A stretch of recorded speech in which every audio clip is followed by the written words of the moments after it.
नमस्कार युनिका म्याम, नमस्ते। के गर्दै हुनुहुन्छ? अहिले त अब रेस्लिङको प्रोग्राम अब रेस्लिङलाई चाहिँ नेपालमा चाहिँ खेलकुद परिषदमा दर्ता गर्ने कोसिसमा, त्यसपछि अब रेस्लिङको लागि चाहिँ अब जग्गाको लागि कोसिसमा त्यही नै भइरहेछ। अन्तर्राष्ट्रिय सोहरू भइरहेछ। तपाईँले त डान्सिङ विथ स्टारमा बबालदेखि रहेको छौँ हामी, अनि रेस्लिङको पेसा छोडेर यता डान्सिङ स्टारमा किन लाग्नुभयो? होइन, यस्तो हो। अब कस्तो भने मान्छेहरू चाहिँ हरेक अनुभव गर्नुहुन्छ। म एउटा मल्टी ट्यालेन्ट पनि हो, किनभने म पहिलादेखि नै अब सिङ्गर हो। मैले चाहिँ अब 25-30वटा गीत गाएको छु। त्यस्तै गरी मुभीहरू गरेको छु, 63वटा फिल्म खेलेको छु, त्यस्तै 11वटा सिरियल गरेको छु। अब हरेक कुरामा ट्यालेन्टै हो, तर डान्सिङ चाहिँ अलिकति नन डान्सर भएको कारणले यो पनि सिक्नु राम्रो हुन्छ। हजुर, जस्तो फिल चाहिँ भइरहेको थियो पहिलादेखि डान्स सिक्छु भन्ने सोच्दैछु। त्यस्तो अवसर पनि आयो हाम्रो यता डान्सिङ स्टारबाट चाहिँ मलाई स्टार भएर चाहिँ खेलकुदबाट चाहिँ मलाई बोलाएपछि ठिकै छ नि त, एउटा अनुभवको लागि भयो। जब त्यहाँ सिकेर चाहिँ आफ्नो प्रतिभा देखाएको मात्रै। केले प्रेरित गरायो तपाईँलाई यतातिर लाग्नुको लागि चाहिँ? त्यो भन्दा पनि कस्तो हो नि, अब डान्स गऱ्यो भने चाहिँ एउटा शरीर पनि फुर्तिलो पनि हुन्छ। प्रेरित भन्दा पनि डान्स सबै मान्छेले सिक्नु अब सिक्छ नि, शरीरले हुन्छ नि, त्यो रमाइलो पनि भयो। त्यस कारणले गर्दाखेरि अब मलाई कलाकार भएको कारणले डान्स गर्न आउँदैन थियो। कलाकार भएपछि हरेक कुरामा पर्फेक्ट हुनु पऱ्यो नि त, डान्सिङमा पनि हुनु पऱ्यो। सिक्छु भन्ने सोच्थ्यो, तर त्यस्तो पुस्तकको कारणले गर्दा सिक्न पाएको थिएँ। यता अवसर आयो, यहाँनिर गरिरहेको छु। तपाईँलाई all in one man army भन्न मिल्छ त? त्यसो भए मिल्छ, तर पुरै होइन, हल्का भनौँ न। सबैतिर प्रोफेसनल तरिका चाहिँ अगाडि बढ्न सक्ने स्ट्रगल गरिरहेको छु, तर गर्न चाहिँ हरेक सेक्टरमा तपाईँलाई सबभन्दा बेस्ट प्रोफेसनली आफूलाई चिनाउन चाहँदा के भनेर चिनाउन चाहनुहुन्छ? रेस्लरै भनेर चिनाउँछु। रेस्लरै भनेर है? अहिलेसम्म रेस्लर भएर रियल रेस्लिङ लाइफमा आफ्नो रेस्लिङ प्रार भएको छ कि छैन? रियालिटीमा चाहिँ रियालिटीमा भएको छ, किन धेरैचोटि भएको छ। घटनाहरू याद आउँछ? एकदम डेन्जर घटना सुनाउनु न एउटा। अब त्यस्तो डेन्जर भन्नाले पनि पहिला एकजना ब्रदरले मलाई एकदम मन पराउनुहुन्थ्यो, धेरै फलो गर्नुहुन्थ्यो। अस्ट्रेलिया बस्नुहुन्थ्यो, नेपाल आउँदाखेरि अब हुन्छ नि मलाई एकदम फलो गर्ने। के ठिक छ नि त, भेटौँ न त भने नजिक हुन खोज्नु भयो। नजिक खोज्नु भएपछि चुप्पा गर्न खोज्नु भयो। मैले चाहिँ उहाँलाई चुप्पा गर्न दिइनँ, किनभने मैले त्यस्तो सोचेकै थिइनँ। मैले एउटा गुड फ्रेन्डको रूपमा र उहाँलाई मैले झापड हालेर गालामा हालेको दाँत दुईवटा भित्र छिरेर डान्स। अन्त त्यो माहौल त पुग्यो होला नि त प्रशासनसम्म कि पुग्नु पाएन? पुग्न त पुग्यो, तर त्यस्तो धेरै ब्याकअप भयो पछि। युट्युबको जमानाभन्दा अलिक अगाडि अलि अगाडि, धेरै अगाडि। अनि युनिका मिस, यो रेस्लिङमा सुरुवाती दिनमा लाग्नका लागि प्रेरणा कहाँबाट मिल्यो तपाईँलाई? अब त्यो प्रेरणा भन्दा पनि अब पहिला त म पिके कलेज पढ्थेँ होइन।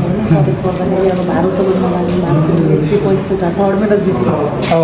त्यहाँबाट सबैले चाहिँ तिमी चाहिँ अब ब्याङ्गो हेभी भएको कारणले गर्दा मुभीहरू पनि फाइटै गर्थ्यो, धेरै मुभीहरू काम गरिरहेको त्यो टाइममा। त्यसो तिमी रेस्लिङमा गएर चाहिँ बवाल हुन्छ, एकदम एक्स्ट्रा छ, अहिले हेभी पनि छौ भन्ने भन्छ। कसरी अब नेपालमा अब रेस्लिङ हिमालयन टाइगर होइन, उहाँलाई कसरी भेट्ने, त्यो एकदमै ऊ भइरहेको थियो मलाई। त्यसपछि अकस्मात भेट पनि भयो। भेट भएपछि उहाँलाई मैले सोद्धाखेरि चाहिँ त्यहाँबाट उहाँले चाहिँ अब सिक्यो भने म के हुन्छ, तपाईँलाई सिक्न मन छ भने हुन्छ भन्नुभयो। त्यसपछि अनि अब बल भन्न थाल्नु, बललाई स्ट्रङ बनाएर चाहिँ म गर्छु नै भन्ने एउटा सोच लिएर चाहिँ गएर सिकेँ। रेस्लिङ सिक्दा फेरि विभिन्न फाइदा पनि हुन्छ। रेस्लिङ सिक्दा अटोमेटिक स्ट्रङ पनि भयो, सेल्फ डिफेन्सको लागि पनि भयो, अर्को कुरा हेल्थी पनि भयो, अर्को कुरा नाम, आफ्नो नाम भयो, अर्को देशको नाम भयो, धेरै फाइदा हुन्छ। त्यस कारणले गर्दा यो सिक्नको लागिसकेपछि यसलाई चाहिँ विकास गर्दै सक्छ। यो रेस्लिङ बाहेक तपाईँको डान्स त अब देखिहाल्यो, गीत पनि गाउँछ भन्नुहुन्छ। अरू स्पोर्ट के आउँछ तपाईँलाई? पहिला वेट लिफ्टहरू, भारोत्तोलनहरू, करातेहरू, बक्सिङहरू। ओके, कराटे, स्विमिङ, वा सो मेनी थिङ्स। अन्त अहिले हालमा चाहिँ तपाईँले यो रेस्लिङ विस्तारको लागि, विकासको लागि तपाईँलाई सरकारबाट अनि त्यहाँबाट विभिन्न स्रोतबाट सरसहयोग कति मिलिरहेछ? सरकारबाट खासै स्कोप चाहिँ छैन, सपोर्टहरू भएको छैन। हजुर र अब स्ट्रगल गरिरहेको छु। अब गर्दै जाँदाखेरि सरकारले पनि हेर्छ नि त। जस्तो मैले अहिले राष्ट्रपतिबाट विभूषित भएँ, सम्मानित भएँ, एउटा सम्मान त पाएँ नि कमसेकम। त्यो पाएँ। अब बिस्तारै बिस्तारै अब त्यो रेस्लिङलाई पनि व्यापक रूपमा अब अगाडि बढाउने चाहिँ एउटा लक्ष्य छ। त्यसको लागि चाहिँ काम गरेरै अगाडि बढिसकेपछि सरकारले एक दिन त हेर्ला भन्ने चाहिँ सोध्छ। हजुर हेर्नै पर्छ। इन्टरनेसनल सहयोग सपोर्ट कतिको मिल्दछ तपाईँलाई यसमा? इन्टरनेसनल सपोर्ट अब हाम्रो सर साँझ भेट भयो, उहाँले फर्स्टचोटि नै सपोर्ट गरिसक्नु भएको छ, सहयोग गरिसक्नु भएको छ। सर चाहिँ उहाँ हुन्छ सपोर्टर अमेरिकाबाट हुनुहुन्छ, बाल्टिमोरबाट। र उहाँले चाहिँ मलाई अझै पनि अमेरिका गइसकेपछि भोलि त्यहाँ पुगिसकेपछि WWE-मा चाहिँ जानको लागि चाहिँ अब त्यहाँबाट के हुँदैछ अब स्रोतहरू जुटाइदिनु फन्ड रेज चाहिँ मजाले गरिदिन्छु। त्यति भए पनि भयो। फन्ड रेज मजाले हुन्छ। तर फर्स्टचोटिमै तपाईँले गर्नुहुन्छ नि, अलिक विश्वास गरेर मलाई कस्तो भन्दाखेरि तपाईँहरूलाई म त गएर आवश्य गरेँ। ठिकै छ दर्शकबिन, हामी फेरि कन्टिन्यू गर्छौँ। युनिक मिससँगको यो छोटो अन्तर्वार्ता यहाँ अहिलेको लागि यहाँ टुङ्गाउन चाहन्छु। Thank you. Okay unique miss फेरि तपाईँलाई स्वागत छ ब्रेकपछि। र गीत गाउने, नाच्ने, रेस्लिङ गर्ने, अनि रेस्लिङको विस्तार गर्ने, त्यस पछाडि अझै मुभी बनाउने सबै सपनाहरू तपाईँको पुरा होस् होइन। र भन्दै तपाईँको मिठो आवाजमा एउटा गीत सुनाइदिनुहोस्। अब अहिले झरी परिरहेको छ, यी झरी पर्यो भन्ने एउटा गीत भन्छ। एब्सोल्युटली। झरी पर्यो हेर झरी पर्यो, तिम्रो कस्तो याद बढ्यो, माया गढ्यो तिम्रो माया गढ्यो, सम्हाल्न साह्रै गाह्रो भयो, सम्हाल्न साह्रै गाह्रो भयो, सम्झनामा आउँछौ तिमी, रमाइलो लाग्छ मलाई पनि, ख्याल ख्यालमै माया बसेछ।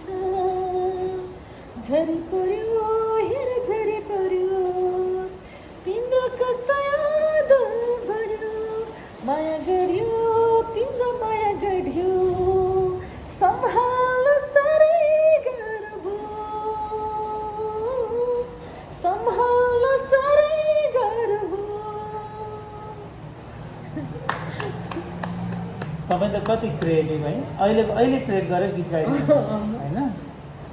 अब मैले सुनेको तपाईँले हाम्रो केपी शर्मा ओलीको जुन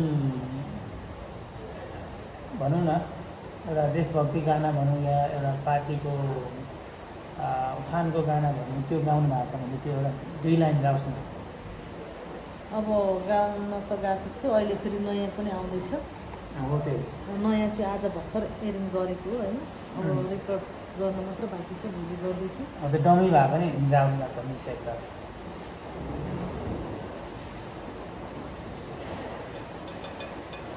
यहीँ सुनाउनुहुन्छ?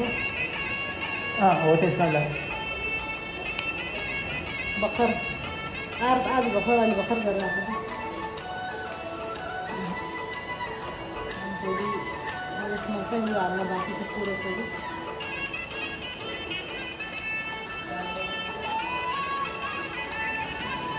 गयो गयो गयो।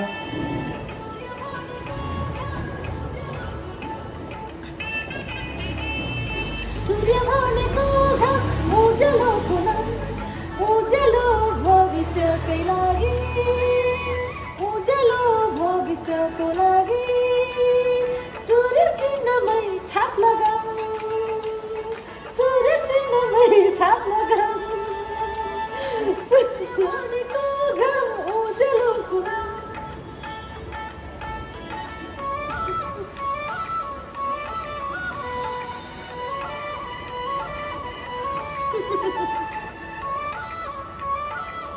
गयो गयो गयो, खायो खायो। सुन्नुहोस् है, उहाँ चाहिँ एकदम जेमा पनि तर भर्खर हेरिदिएर राख्नु मिठो छ यार।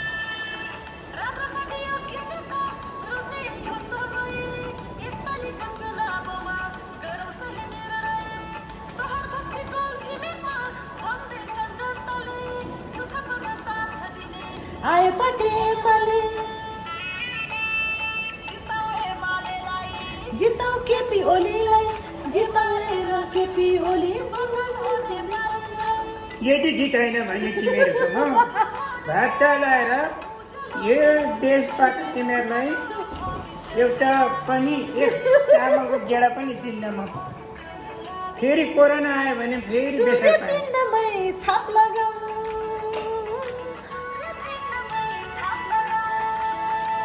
कोरोना गएको त बेसर पाएँ।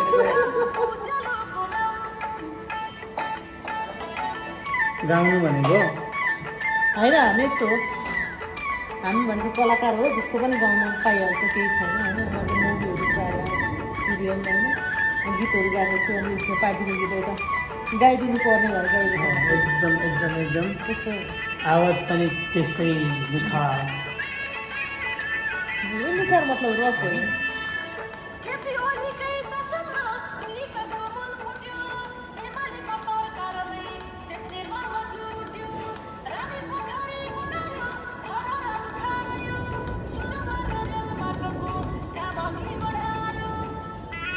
अब घर घरमा ग्यासको पाइप तुरुन्तै जोडिने छ, अरू बाल भएका पार्टी सबै छोडिने छ।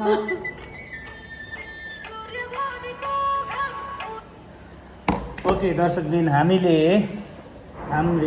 एकदमै राम्री स्ट्रङ होइन युनिका बिचको भोइसमा एउटा पार्टीको उत्थानको लागि र अहिले एउटा भोटको गीत गाइदिनु भएको पर्ने भएको कारणले गाइदिएको थ्याङ्क यू सो मच। र अब योजना तपाईँको के छ त? अबको सपना ड्रिम भनेको चाहिँ नेपालमा चाहिँ अब महिला रेस्लिङको विकास गर्ने, नेपालमा डब्लुडब्ल्यू जस्तै कभरहरू बनाउने सपना छ। अब सरकारलाई पनि आह्वान गरिरहेको छु। नेपालमा त्यही त अनि सबैले गफ मात्र दिइरहेको हुन्छ तर काम गरिँदैनौँ। तर म एकदम लागि परिरहेको छु, यसको लागि एकदम खटिरहेको छु, डटिरहेको छु होइन, भिडिरहेको छु, हिँडिरहेको छु। अनि अब एक दिन सफल होला, सफल हुनको लागि त आफै पनि हार्ड वर्किङ गर्नु पर्यो, त्यसको लागि नै लागि नै रहेको छु। अब एक दिन जसरी हुन्छ मेरो ड्रिम भनेको 77 जिल्लामा रेस्लिङ सो गर्ने, त्यसको देश विदेश कार्यक्रम गर्ने अनि डब्लुडब्ल्यूसँग पुग्ने, सबैसँग आफू पुग्ने, नयाँ आफ्नो विद्यार्थीलाई त्यहाँ पुर्याउने एउटा ड्रिम बोकेर हिँडेको छु। अवश्य। अन्त लाग्छ नि मलाई, म सोच्छु अरू सोच्छन् रेस्लर हुनको लागि चाहिँ यत्रो ज्यान चाहिन्छ, एकदम जाइन बडीवालाहरूले मात्रै गर्न सकिन्छ, मरन च्यान्सहरूको कामै छैन, अथवा छोटा मान्छे हामी जस्तो छोटा मान्छे कामै छैन भन्छ नि। हामी त अनि खालि दर्शक मात्रै हुनु, हाम्रो चाहिँ केही मौकै हुँदैन। हामी जस्तो छोटा मान्छे मरन च्यान्से खालका मान्छेहरूको चाहिँ के छ, बडी बिल्डर हाइट साइट सबै हुनुपर्ने नै हो। होइन, रेस्लिङ भनेको एउटा टेक्निकल गेम हो, सानो ठुलो हुँदैन, जसले पनि खेल्न पाउँछ, जसले पनि खेल्न सक्छ पनि। पत्याउँदैनन् होला नि? होइन, पत्याउँछ, किन नपत्याउने? मान्छेमा 0% पिरो हुन्छ भने थाहै, झन् बच्चाहरू झन् उडी कडा हुन्छ नि त, हामीभन्दा झन् खतरा हुन्छ। रेस्लिङमा 50% स्क्रिप्ट हुन्छ र 50% रियालिटी हुन्छ भन्ने कुरामा तपाईँ के भन्नुहुन्छ? यो रेस्लिङ भनेको रियल हो। यदि तपाईँलाई त्यस्तो रियल हो भने तपाईँ मसँग खेलेर देख्नु। Hey man, what did you say? No, I am good for good, bad for bad. I am the bigger than this coronavirus. Be careful, man. खेल्ने हो त पावर गरिसक्दा म फरक छिटिन्छु आवाजले नै होइन। अन्त भन्छन् नि स्क्रिप्ट त नगरिकन त फेरि रिसाउला नि त। अब किक बक्सिङको जस्तो रियल गेम त होइन त्यो त। होइन, अब यस्तो हुन्छ, रेस्लिङ भनेको एकदम जोखिमपूर्ण गेम हो, जो कोहीले खेल्न सक्दैन। र अब फेरि अब त्यो रियल भनेपछि ड्याङ हान्नु पनि मिल्दैन, हाने त मान्छे थोरै हुन्छ। त्यो टेक्निकल गेम हो, यसलाई एकदम प्र्याक्टिस गरेर सिक्नुपर्छ, गर्नुपर्छ। फिल्डमा जानुभन्दा पहिले सिक्ने कि सिकिसकेपछि अनि पुरा पर्फेक्ट भइसकेपछि चाहिँ अनि त्यहाँबाट लडाइँमा जुनिने होइन। दुईजना जो लड्नु सक्छ त्यो दुईजना लड्ने प्रोफेसनल भइसकेपछि खेल्ने हो क्या। यदि प्रोफेसनल नभइकन खेल्यो भने माथिबाट त्यो जम्पहरू गर्दा हात खटक्कै जान्छ, मेरै गएको छ, यहाँ गएको छ, ढाड गएको छ, दुईवटा घुँडा गएको छ, चोटपटक यति धेरै लाग्छ। अरू गेम जस्तो सजिलो छैन रेस्लिङ एकदमै गाह्रो हुन्छ आजको दिनसम्म हुन्छ नि तपाईँले पुरुषसँग पनि खेल्नुभयो किन नखेल्नु खेल्नुभयो अमेरिकनसँग अस्ति भर्खर खेलेको म्याच त्यो मान्छेलाई टियानेकोलाई जितेको तिनले टियानेको पेद्रोलाई जितेको अस्ति भर्खर 2 हप्ता अगाडि यसरी बसिरहनु भयो तपाईँ बजारमा भयो यस म्यान दर्शक पनि अहिले चाहिँ एकदमै बारिक भइरहेछ यो बारिसको कारणले गर्दा अलिकति ठन्डर पनि भइरहेछ अन्त म चाहिँ युनिका म्यामसँग अलिकति चिया गफ लगायत उहाँका केही रसिला एकदमै प्रेरणादायक कुराहरू चाहिँ यहाँहरूको सामु ल्याउने मेरो प्रयास हो सुन्दै गर्नु होला। अब अर्को प्रश्न तपाईँ अनि अमेरिका जाने कुरा के गर्छ अमेरिका जाने कि अस्ट्रेलिया जाने कुन चाहिँ म देश जाने अस्ट्रेलिया चाहिँ मेरो 15-20 दिनको एउटा प्रोग्राम गेम खेल्न जाँदैछु र अमेरिका पनि छिटो नै हुनेछ त्यसपछि आएर ओके अमेरिकामा गएर के गर्नुहुन्छ अमेरिकन गेम खेल्न जाने अस्ट्रेलियन गेम खेल्न एक ठाउँ मात्रै खेल्नुहुन्छ कि विभिन्न म ठाउँ अहिले त सानो हलमै अब लोगो रेस्लिङमा गेम खेल्न जाँदैछु त्यो सानोबाट बिस्तारै चाहिँ टिएनए छिरेर चाहिँ डब्लुडब्ल्युमा खेल्नु चाहिँ एउटा लक्ष्य बोकेको छु तपाईँ डब्लुडब्ल्युमा अवश्य जानुहोस् हाम्रो भारतको एकजना डब्लुडब्ल्यु खेल्ने हुनुहुन्थ्यो नि अहिले पनि हुनुहुन्छ चाइन म्यान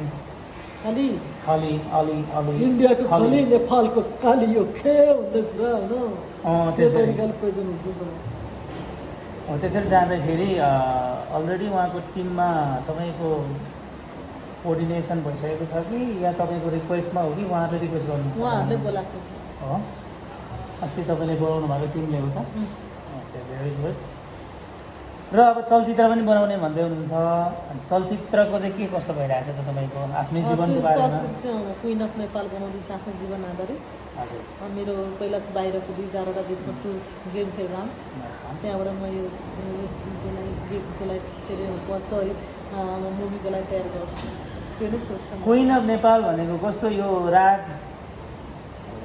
राज्य चलाउने क्विन कि कस्तो खालको क्विन भनेको रानी हो एउटा गाउँको एउटा गरिब परिवारबाट आएर काठमाडौँमा सङ्घर्ष गरेर विभिन्न प्रलोभन देखाउँछन् त्यो पनि नलागिकन आफू रङ राइट के हो भनेर छुट्याएर बिस्तारै काम गर्दै गर्दै गर्दै गर्दै अगाडि बढ्यो भने पछि उसले यति काम गर्छ उसले आफै रेस्लर हुन्छ पहिलो रेस्लर हल खोल्छ उसले विभिन्न महिलाहरूलाई ल्याएर गर्छ विभिन्न बाधा अडचनहरू आइरहन्छ त्यही पनि कसै नडराइकन एकदम अडिग भएर अगाडि बढी नै रहिरहन्छ र उसको आमा बित्ताको पीडा उसको फ्यामिलीको पीडा सबैलाई समेटेर त्यसपछि ऊ लास्टमा खेलकुद मन्त्री भएर एउटा हिम्मत बलभन्दा पनि आत्मबललाई स्ट्रङ बनाएर हिँड्यो भने सानो गरिब धनी केही पनि हुँदैन तर आफ्नो एउटा एम विचार लिएर हिँड्यो भने पैसा भनेको आफै कमाउनु बिस्तारै बिस्तारै जान्छ मान्छे पैसा हुन्छ पैसाको पछि लाग्दा त्यो मान्छे कहिले पनि अगाडि बढ्दैन आफ्नो एम भिजन के हो त्यो तरिकाले अडिग भएर अगाडि बढ्यो भने अवश्य पनि त्यो पुग्छ भन्ने चाहिँ एउटा सन्देशमूलक फिल्म बनाउँदैछु क्विन अफ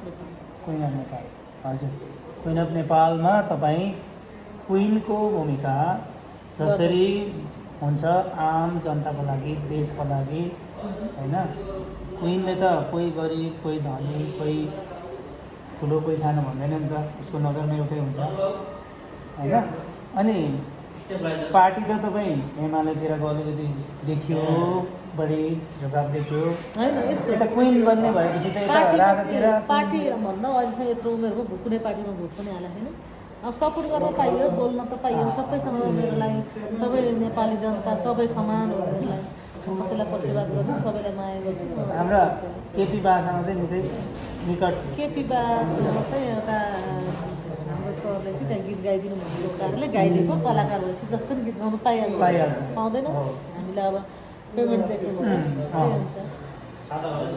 भनेपछि पार्टीमै टच सबै पार्टीमा छु सबैजनासँग छ राम्रो भोट त एउटा राम्रो भोटै ल्याउनु भएको छैन भोट चाहिँ हाल्दाखेरि ठिक छ उसो भए अब अन्तिममा युनिका मिसलाई म एउटा प्रश्न सोध्न चाहन्छु त्यो प्रश्न चाहिँ फेरि संसार चल्ने जीवन चल्ने अनि त्यहाँबाट घर बसाल्ने हिसाब किताबको आउँदा ठ्याक्क भन्नुहोस् न पुरुषको भन्छ नि हुन त पुरुष महिला कसैको पनि तलब नसोध्नु अनि महिलाको चाहिँ स्पेसली एज नसोध्नु भन्छ कति उमेर भयो ट्याक्क भन्नु मेरो अहिले 31 वर्ष 31 वर्षको जवान हुनुहुन्छ एकदम युवा हुनुहुन्छ मोतीराम भट्ट 30 वर्षको कलिलो उमेरमा उहाँको विवाहसन भएको थियो तपाईँले अझै पनि मतलब 1 वर्ष जेठो हुनुहुँदो रहेछ होइन 31 भनेपछि तपाईँको के छ त विवाह बन्धन अथवा अहिले सिङ्गल या डबल यसमा के